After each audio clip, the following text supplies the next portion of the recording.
ನಮಸ್ಕಾರ ವೀಕ್ಷಕರೇ, ಇವತ್ತು ನಾವು ಆಜಿಮಲ ಶಿವ ದೇವಸ್ಥಾನದಲ್ಲಿದ್ದೀವಿ.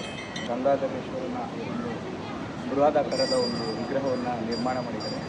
58 ಅಡಿ ಎತ್ತರ ಇರ್ತಕ್ಕಂಥ ಒಂದು ಶಿವನ ದೇವಸ್ಥಾನ ಮತ್ತು ಶಿವನ ವಿಗ್ರಹ ಕಾಂಕ್ರೀಟ್ನಲ್ಲಿ ಕಟ್ಟಿರ್ತಕ್ಕಂಥದ್ದು. ಸೊ ಇದು ಒಬ್ಸರ್ವ್ ಮಾಡ್ಬೋದು, ಸಮುದ್ರದ ತೀರದಲ್ಲಿ ಇರ್ತಕ್ಕಂತಹ ಒಂದು ದೇವಸ್ಥಾನ ಇದು.